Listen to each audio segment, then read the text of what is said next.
All right. So, welcome to Contract Wednesday. This is becoming our weekly routine, and we are covering the details and nuances of each and every form, one form at a time. And hopefully, these recordings will help you as you become an expert in MLS contracts and forms. And just the overriding advice is you have an obligation to your clients to know and understand and read each one of these forms. Anytime you ask someone to sign something, you should have already read it yourself because they are relying upon you and you have a duty to them. So that's what the purpose of these videos is. So we're going to start today with Form 22D. And the thing about 22D is you should never, ever write an offer that does not include Form 22D. And a lot of agents don't realize this, but 22D is really designed to help protect you as well as your client. And it's also ultimately, it was born of the need to fill some gaps that were existing in Form 21 and Form 28. So we're going to cover it in great detail, but just know that you should never write an offer that doesn't have Form 22D in it. So Form 22D, also known as optional clauses. When I go through and quality control check everyone's offers when they've been licensed under 2 years, I have a little checklist that I use, and my checklist is preloaded with, did 22D have paragraphs 1, 3, 4, 5, and 8 checked? And that is what you will most commonly check, but we're going to dive into each of those and make sure that you understand why you're checking them. All right? So 22D, obviously you're going to fill in the purchase and sale agreement date and the parties involved and the address involved. And if you're using Transaction Desk, that will all automatically populate for you, so please take advantage of that. But paragraph 1, square footage, lot size, and encroachment. The listing broker and selling broker make no representations concerning A, the lot size or the accuracy of any information provided by the seller, B, the square footage of any improvements on the property, C, whether there are any encroachments, fences, rockeries, buildings on the property or by the property on adjacent properties. Buyer is advised to verify lot size, square footage, and encroachment to buyer's own satisfaction within the inspection contingency period. So we actually had this conversation on 2 different properties yesterday where the public records were different than what the MLS showed. And if that is distressing to the buyer, then they need to look at that and decide if it's so distressing that they want to terminate and do it within the inspection contingency period. This is one of the biggest protections for you and I as agents because it's absolving us of any liability for misinformation.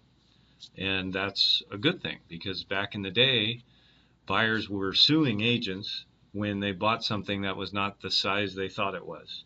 And that would be a bummer, right? Because we're all, as buyer's agents, relying on what's being put in the listing. The listing agent should make sure it's accurate, but even he's relying on what the seller told him or what the county records show or some other third party. And so the MLS was kind enough to give us language that basically shields us off from being responsible for that if it's incorrect. Does that make sense? All right. Paragraph 2 is for title insurance. And this is probably the most commonly checked box that shouldn't be checked. And the reason is the standard owner's policy and the extended policy are actually greater coverages than what is already included in the purchase and sale agreement. So I actually have Form 21 up here. And if we scroll down to the title section,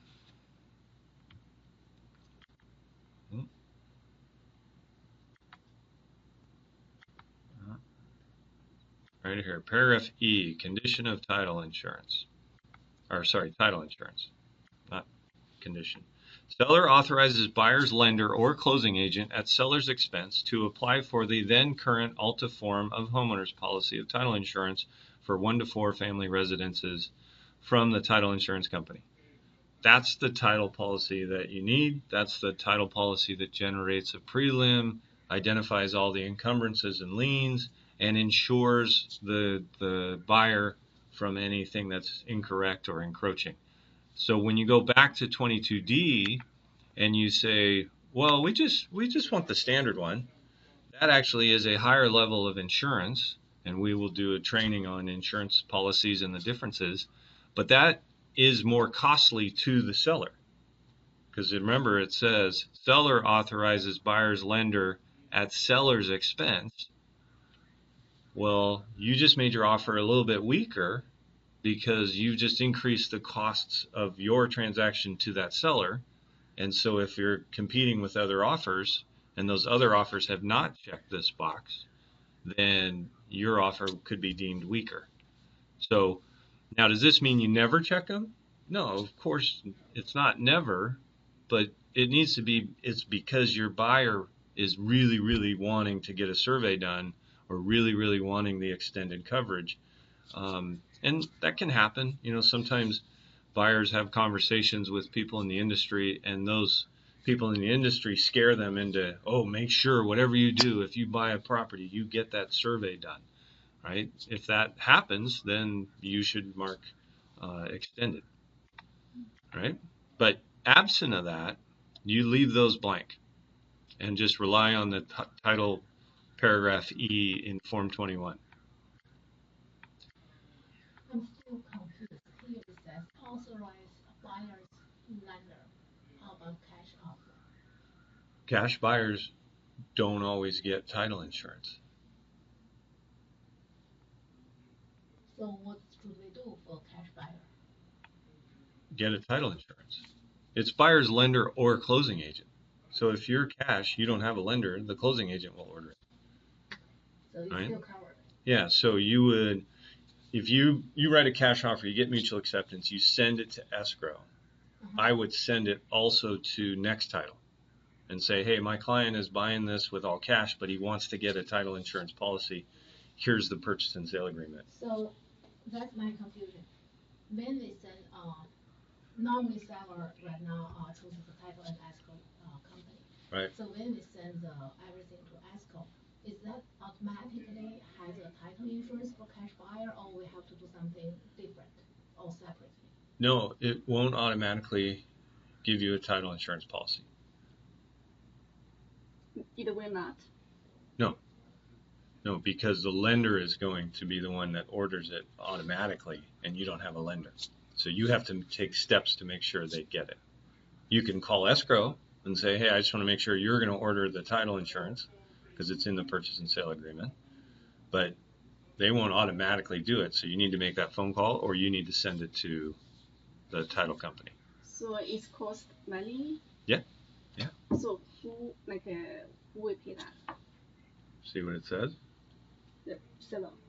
Seller's expense. Okay, so we should check this box. Nope. No. So, Or it's No. supposed- Form 21 so even we don't check the box in Look at it. 22D. at seller's expense right here in Form 21. Okay.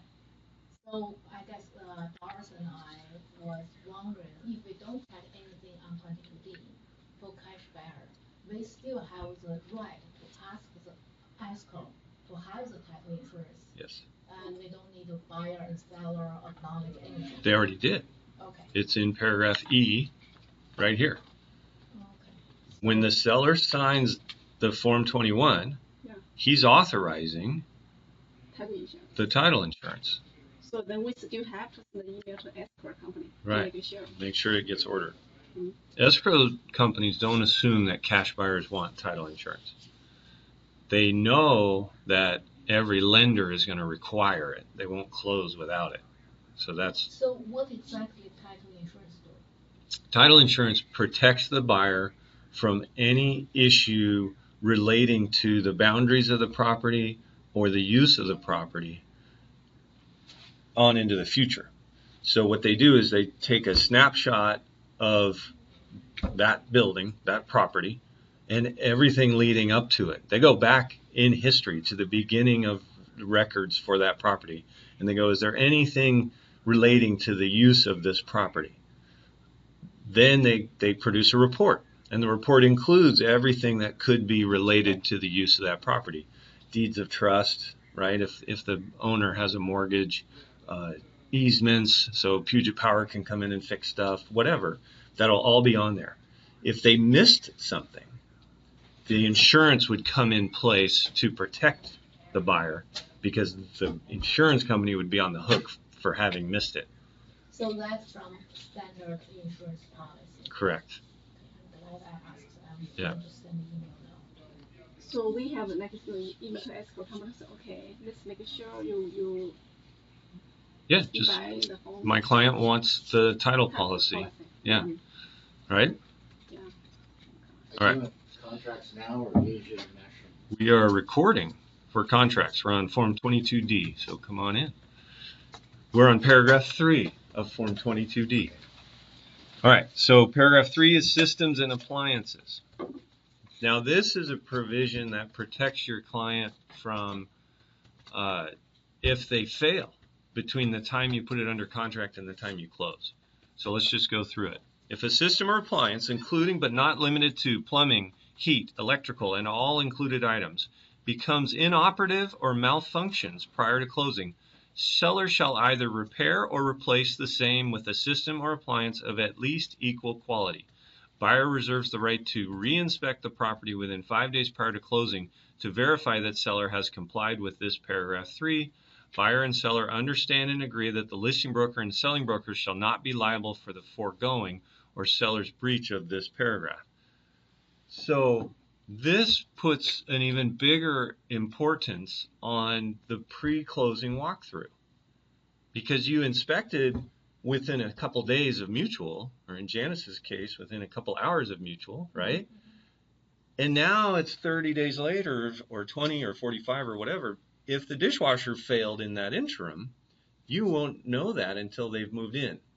And once you close, you lose all leverage, right? Your greatest leverage is holding up closing, because the seller has, 500,000 reasons why they want you to close, so they'll fix whatever they got to fix. So make sure you do a pre-closing walkthrough. Fatima is on the recording right now, and she knows this firsthand. She had a deal where they were supposed to fix a fence and remove personal property and debris, and they didn't. So it's already closed. Now she's got difficulty, right? So take advantage of the leverage you have and understand that you lose all leverage once you close. So let's say if we do a pre-closing walkthrough and we found something is not right, let's say we did the walkthrough a day before closing, and second day it's Still not. closing day, so what should we do at that time? So if you really should walk through a couple days before. The ideal is 3 to 5 days before. And the reason why you do more than just the day before is if there's something wrong, you want to have enough time for them to be able to fix it and still close on time. So to do the walkthrough with the agent, right? Or With the buyer. Yeah, just with the buyer. So you do the walkthrough 3 days before closing. You call the listing broker. Hey, Joe, the dishwasher is leaking water all over the floor. We need you to get that fixed. Can you get somebody out there prior to closing? Oh, my client left town. They're not, if they start doing a song and dance about how they're not sure they can get it done, then you have to say, well, you need to call them, do your best, and let me know by the end of the day so that I can call escrow and let them know we're not closing. And you have to say it with that importance and that significance, because it's not clear to him. He thinks, you can tell by the way he's talking, that this might just close anyway, and then I won't have to worry about it. So he needs to be very clear to him or her, yeah, we're not closing. Fix it, and then we'll close. That's how this works. And that's how this language reads. So you'll have to get an extension, you'll have to do all kinds of things, but you have to notify escrow, hey, escrow, this deal is not closing. You are not authorized to close this transaction because the seller has work to do. Does that make sense? And don't be afraid to do that. Sometimes you got to. But more often than not, just saying that to the listing broker will cause them to move more quickly and get it fixed, because dishwasher doesn't take 3 days. So how about, we did not do an inspection after neutral? Uh-huh. And can we still do a walkthrough, and if we find something not working, can we still ask for? How do you prove that it was working? Right? Because this only applies if it fails during that period and you don't have any evidence that it was working, unless you could say, yeah, we turned on the dishwasher before we wrote the offer and it was working fine. Now it's not. So that's not a good plan. So you shouldn't rely on that as a thing to get stuff fixed. But at the same time, you are protected when you have written an offer on a house that had certain things working fine, and now all of a sudden they're not. But let's say we don't put inspection contingency on our offer, but we did the inspection anyways. Then you have proof because you have a We report. That way we Yeah. don't have. Okay. It all just comes down to being able to prove that, hey, we like the deal we had on that commercial deal, right? Mhm. We fell in love with it in a certain condition. Now we're at closing and it's in a different condition. The seller has a duty to repair and restore. And this paragraph sort of strengthens that as it relates to appliances. Okay?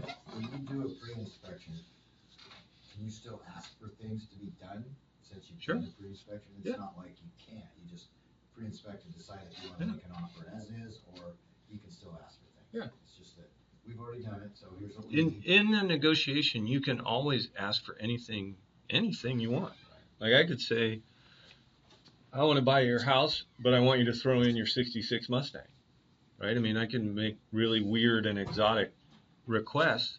Seller can refuse to agree to them, right?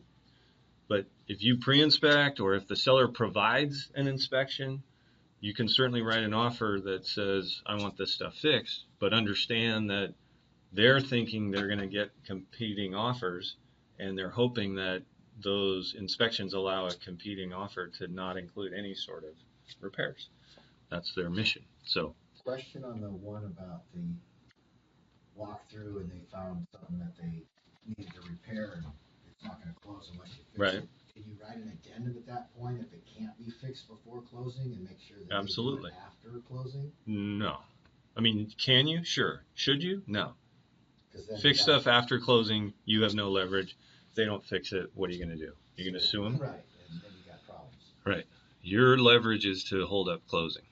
All right. Paragraph 5, utilities. To the best of seller's knowledge, seller represents that the property is connected to, and this is really just a disclosure. So you can fill this in from the information that is disclosed in the listing. I've seen offers where that was done incorrectly and the seller corrected it. So just fill that thing out. Paragraph 6, insulation for new construction.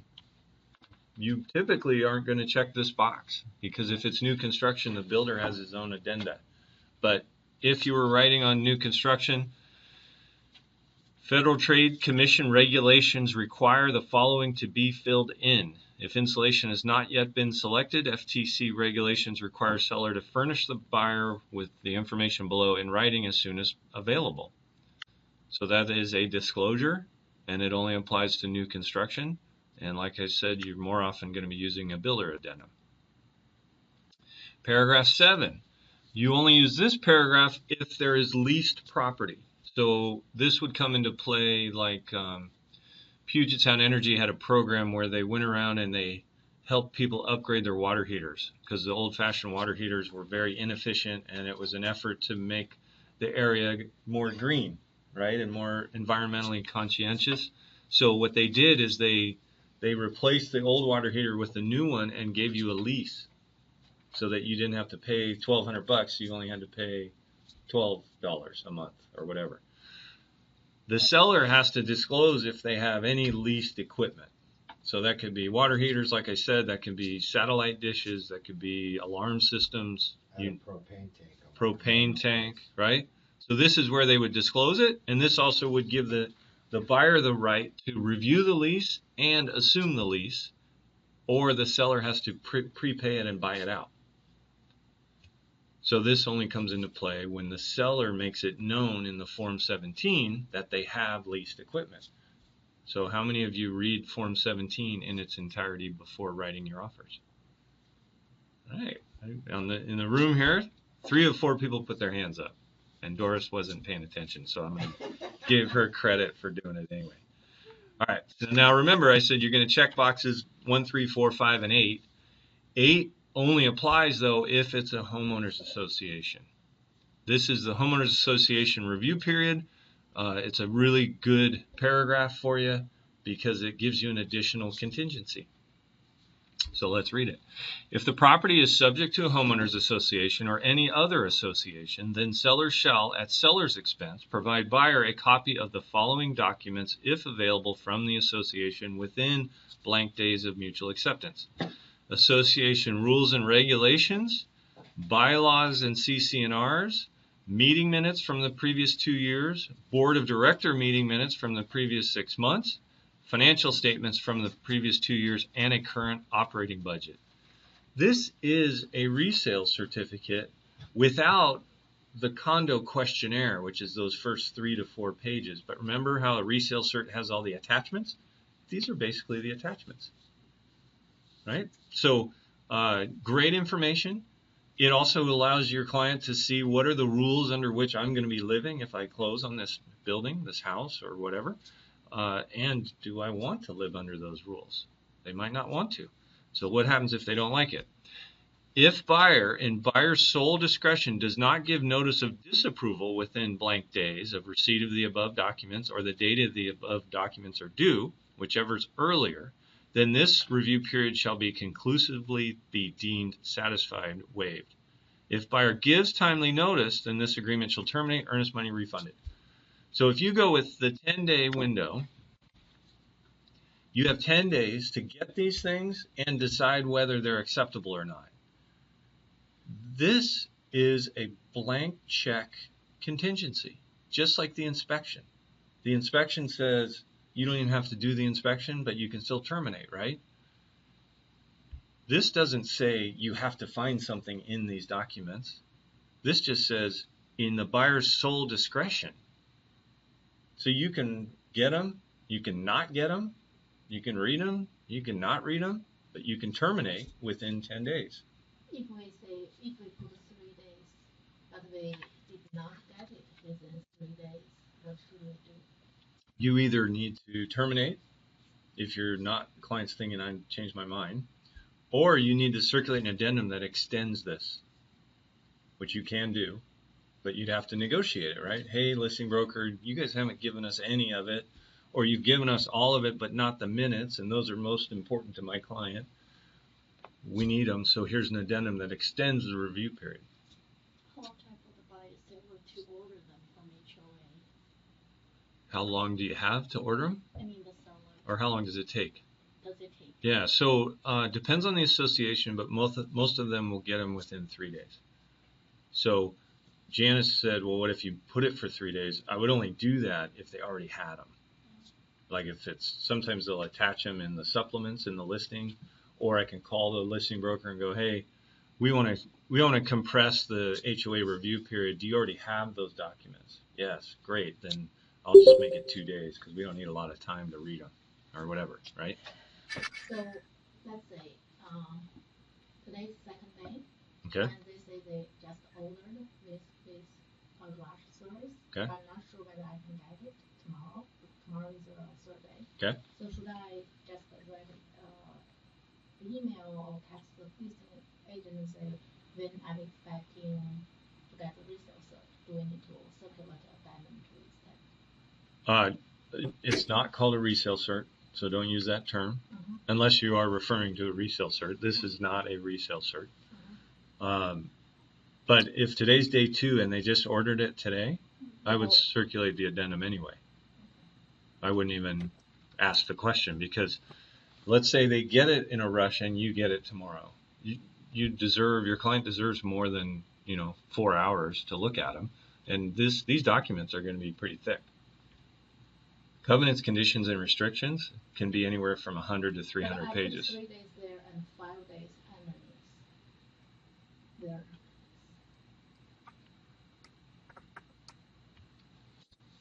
Okay, what's your question? My question is when the contingency expires, in this case, if they don't pay. Right, so the way this reads, in your example, you would have 8 total days Mhm. to get and review them. 8. 3 days to receive them, 5 days to review them. Yeah, Whether they gave them to you or not, it expires on day 8. Or day so 8. if they give that to me, let's say on this day, we are still okay. You still have till day 8. You don't get 5 days from then. Okay. Total 8 days. Yep. So that means all contingency total 8 days. Yep. And within 8 days, whether we get it or we don't, we can say we are not. That's happy. when you would want to extend. If your client wants it, but you still don't have the documents, then you would extend. Okay.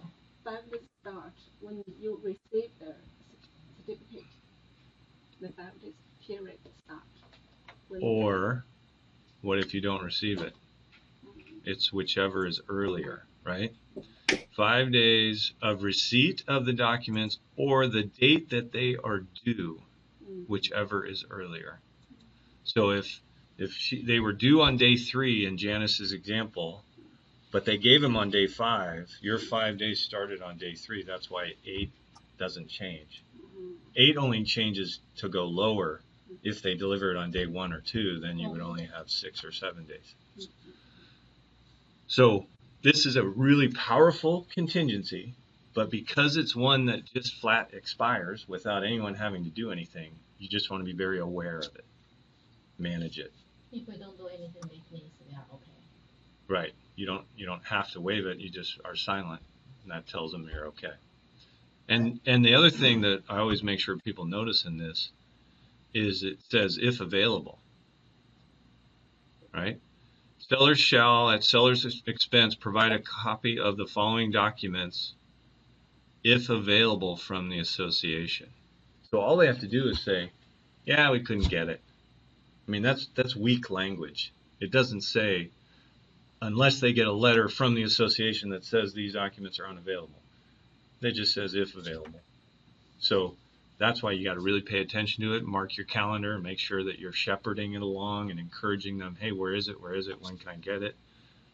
And then treat the 8th day in this example as a drop dead. I had a 60-day closing, and the agent never sent him, and I kept on him, and finally I just said, I need him tomorrow, or we'll terminate him, and they overnighted him. They paid the express fee to overnight him, because I was done waiting. Yeah, it sucked that you had to do that, but good job that you did it. And you had to make sure that this never expired. The resale cert clause, which we covered in the other video, remember I pointed out that it's not written like this. It's written, it only expires 5 days after receipt, period. So in his example, if that was a resale cert, he wouldn't even have to structure an addendum to extend anything. He would just, hey, it's a free 5-day contingency that doesn't start until whatever day they deliver that thing. All right. Paragraph 9, excluded items. Following items that would otherwise be included in the sale of the property is excluded from the sale. Seller shall repair any damage to the property caused by the removal of the excluded items. In-wall speakers, mounted TVs, hot tubs, right? You'll see sellers like chandeliers and those sorts of things. So this is where you would list them, which is in a competitive market like this, you want to make sure the seller knows, hey, my client's not going to make a stink about the chandeliers. They're okay with you taking those, and I put it right into our offer, right? That's a benefit. Home warranty. If you're using the Miller Lane VIP buyer system, you are going to check this box every single time, and you are going to put Old Republic home warranty if you didn't have fat fingers like I do. And you want to make sure that the seller knows that they aren't paying for any of it. And I put standard coverage here, and then I put paid by selling agent, or selling broker. So what are the home warranty do? Oh my God, I love the home warranty. If you aren't using this in your business, you're making a huge mistake. So let's Because let me just describe how I describe to a buyer, and then you can ask questions. When we find you the perfect house, there's really two things I want to make darn sure of. One, we get it for you at the right price so that it's manageable in your budget, but also so that you don't have to worry going forward about stuff breaking, because that can be a worry for people. And so what we're going to do is we're going to get you the negotiations to work in your favor, and then I'm going to put a warranty on the property. So after closing for an entire year, if anything dies, they'll come out and fix it for the cost of a copay. Have you ever been to the dentist and they make you pay a copay? It's about $50 to get a new furnace or to get a new dishwasher or whatever. So that's pretty cool. And that's because I want you to have the peace of mind that nothing's going to fail. Actually, in the presentation, what we say is, if you bought a blender from Costco and you got it home and it didn't work, what would you do? And they say, oh, I'd take it back. Okay, well, if you buy a house and the day after closing the furnace dies, what are you going to do? And they go, take it back? And you're like, no, unfortunately you can't. But here's what we do to make sure that you're covered in that situation. So let's say we did the inspection Mhm. and we found the, let's say, water heater is towards the end of the Useful life. useful life. Yep. So in this case, if we buy a home warranty and after closing, can we replace Only once it dies. Even Within 1 year, right? Yeah. Yeah. The standard coverage is just for 1 it's year. not You could ask the seller to fix it too before, as part of your, The warranty is not to fix stuff that's old. The warranty is to fix stuff that breaks. breaks. Okay. Right. I've had listing agents actually offer a warranty in their offer, comes with, and they're paying, so it saves me from buying one unless you want to double up. I do it on every one of my listings. Okay. Not the REO listings, but all my retail listings, because Old Republic's warranty will cover during the listing period plus a year. So you end up getting like 14 months or whatever. And it's a huge selling bonus. You said listings. Yeah. Okay, I was representing the buyer. I'm telling you, Right. you just commented that the listers that you're buying from have a warranty. I'm telling you, I do the same thing, and you should too. Okay. Would I offer a warranty in addition on the buyer's end, or would No, it if be there's, necessary? you only need one warranty. So if you are writing an offer as a buyer's agent on a house that doesn't offer a warranty, put this in there. Okay. If you are listing a house and you want to make it more marketable to the public, add a warranty. Okay. This scenario was a little different, and I'll tell you why. I don't want it on the recording. Thank you. I want to hear it later. Paragraph 11. This is where you put the closing cost definition language, right? So if you're like me, you have it saved on your computer, so you can just copy and paste it. We also have in V4 a 22D that's preloaded with that as a PDF. But if you're going for a VIP fee, you need to have the closing cost language in here, and that's that. In fact, I'll show you how quickly and easily I I can gotta do that. I pull that up. have it in transaction desk. I gotta go find it. I remember it all. So I put my template for this is just an email signature. So if I'm writing an offer and I'm in editing form 22D, then I just go into my email, compose a new email. If it will open. Hello. There you go.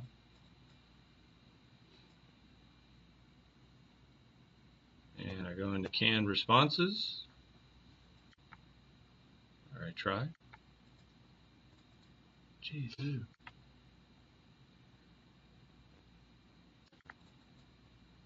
Way too much going on apparently. Let's see. There it is.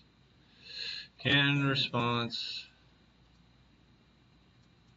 I got a lot of canned responses. And there it is. Optional clauses, language. Boom.